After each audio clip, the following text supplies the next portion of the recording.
Well, welcome everybody to City Hall in the best city in the world. And I want to thank you for that lovely introduction. I want to thank you for all of the wonderful DC friends and leaders and community members and small businesses and lawmakers and fire chiefs and everybody who's here. Thank you for being here. I asked a number of members of our team to come and congratulate the council on announcing the date of the vote on the most important economic development project in the history of Washington, D.C.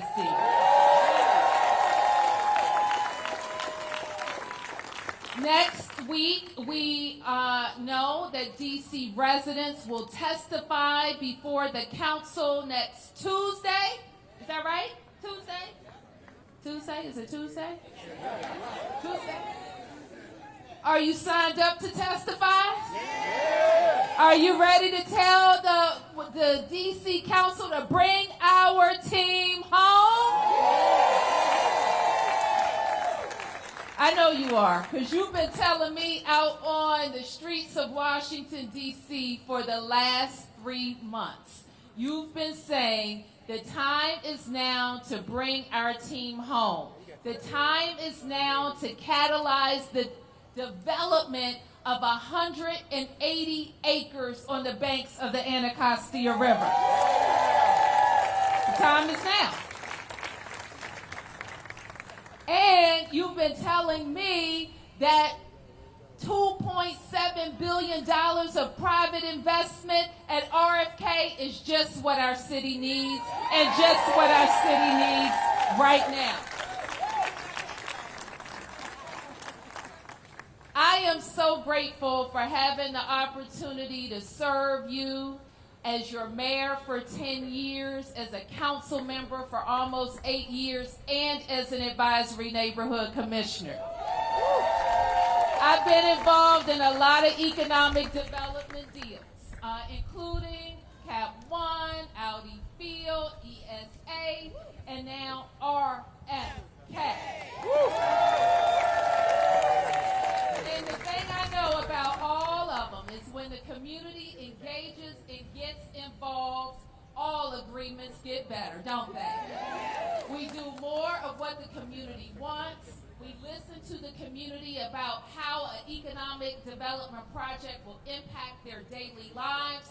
We listen to lawmakers about what's important and when it's important, and we get the job done. So we are one step closer today with Chairman Mendelson's announcement. So when I gave the council the deal, we were on the 1 yard line. Now we're on a half yard line.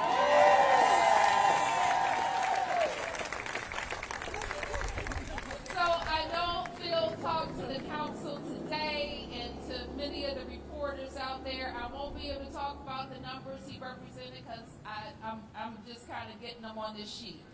But I am committed to spending today and every day until we are before the council, understanding in detail and being able to talk to all DC residents about how we can make our city better. So we know that we are going to create 14,000 construction jobs. Who wants a construction job? 2,000 permanent jobs. $14 billion in direct spending.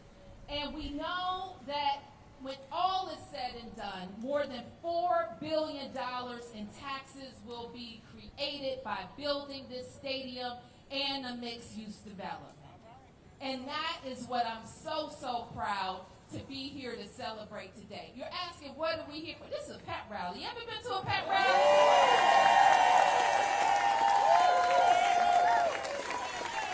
This is not job finished, because the job is not finished. The council is taking testimony, doing their deliberations, and voting next Friday. They'll take a second vote, and then they'll deliver me a bill to sign. That will finalize the deal. started 3 months ago because it started 10 years ago. 10 years ago, I stood before you when I was sworn in and I said, you know what, DC? I think we can have a Super Bowl here. I think we can have a Super Bowl here.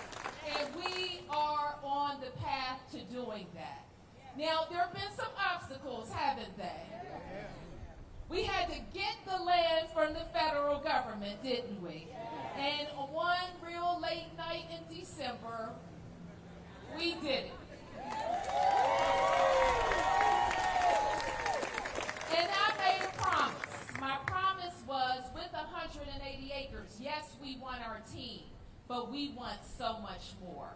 We want up to 6,000 units of housing. We want an entertainment district. We want an indoor sportsplex for DCU.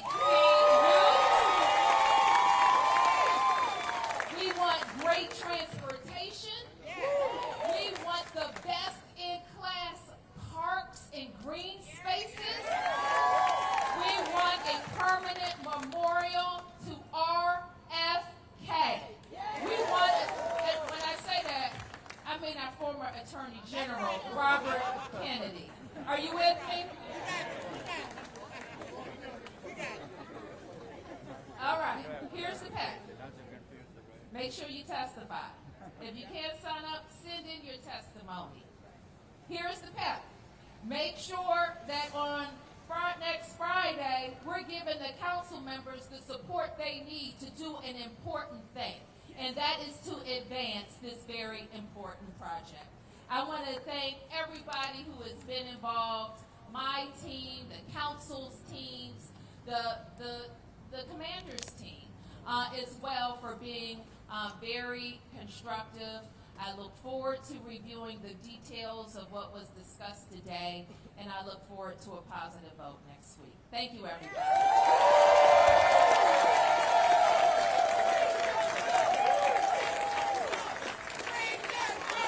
Bring them home! Bring them home! Bring them home! Bring them home! Bring them home! Bring them home! Bring them home! Bring them home! All right, we're gonna take just a few questions, and then I'll make myself available after. Okay, who's first? Yeah, I just wanted to ask if you can tell us if your deal or Mendelssohn's deal will cost more for taxpayers. Which one, your deal or I Mendelssohn's? think it costs the same. So the top lines, as I understand it, and as I said, I don't have a lot to go from to discuss that yet, but I will look into it. The team's contribution is $2.7 billion. The city's contribution is for the vertical, the parking garages, and the sportsplex and local roads at about $1.1 billion. I know the council has stripped some of the sportsplex money, and we're going to work with them between now and Monday to get it replaced. Hey, Mayor Bowser, Eric Flack from WUSA 9. The plan from Mendelssohn includes new taxes on parking as well as sales taxes on food and beverage. Does the amended deal make the game day experience more expensive for fans? Well, I think for everything that happens in the stadium, I don't think there's much difference in the total revenues raised based on my kind of real top-level briefing. I think some of those funds were shifted around, but I don't think it's a big difference in the total amount raised. Parking, the addition of the parking taxes do. Yeah. Mayor, good afternoon. Tom Fitzgerald from Fox 5. We've watched you over the last couple of months lobby for this deal, tell the council to take action. It's a generational opportunity. Folks are curious where you're at today. How do you feel? And did you have moments where you thought you weren't going to get here? So this is a motto we live by in my administration. Can't stop, won't stop, never quit. Can't stop,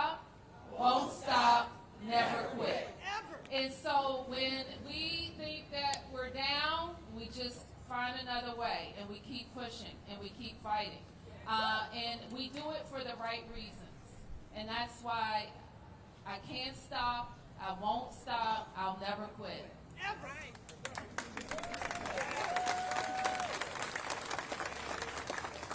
If I could just follow, $1 billion commitment of the DC taxpayers' money is a large commitment. Can you assure taxpayers that this is a good investment? Listen, you know I've been talking all of these weeks about why we need this catalytic investment. And this is what I know for sure. This is the fastest, surest route to develop 180 acres. And there has never been a time since I've been governing that we needed a shift in our economy, a boost to our economy, and $2.7 billion private dollars in our economy than we do right now. And so what I am sure of, we need this investment. We need some other ones too, council members. We need to continue to attract our tech companies with a tech incentive. We need to make sure we have boots on the ground to attract companies to the district. We need to cut more red tape for people who want to do business in the district. So this is part of a larger growth agenda. It's a very big part, but it's not the only part. Because when we talk about this beautiful city of ours, things are changing. We don't want them to change so fast, but they are changing. And so we need more private companies, and we need more private dollars flowing to the district. Thank you. Jenny Gathright, Washington Post. The council, or Chairman Mendelson, said today that the first vote would be next Friday, the second vote would be September 17th, and is that a timeline you're happy with at this point? Well, I think it's great. Listen, you know, you all have asked me 1,000 times about the timeline, and I wanted this vote to happen with the budget because it was my commitment to keep the team at the table, to keep the team with us, and the budget and the council recess are sure dates on our calendar. That's what I wanted. So they're going to vote on the budget on Monday. They're going to vote on this deal on Friday. And those are days I can live with.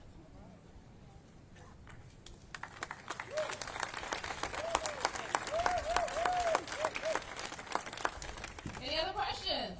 Hey, Mayor. All right. Oh, yeah. Ben Peters, the Washington Business Journal. Yeah. I'm curious what you think changed in the past few days that accelerated the council's appetite to take this up.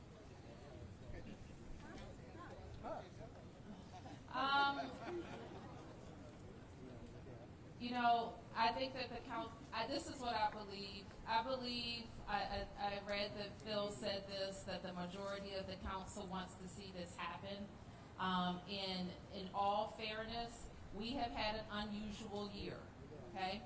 And we have had like a budget process that was different for nobody's fault here, but it was just different. And it was longer and it's complicated. We have to make complicated decisions. So I think that people feel the urgency of the moment. And hopefully they believe like I believe, that when there are windows of opportunity, sometimes the window stays open a minute, sometimes it closes real fast. And if you don't want to be on the wrong side of the window. So let's act. And I think that the council members have the things that they said that they needed. They got their studies done, they got the other information, they made changes that are important to them. And so I want to review those changes, of course, but I think I have to think that's why they made those decisions. Okay, thank you, everybody.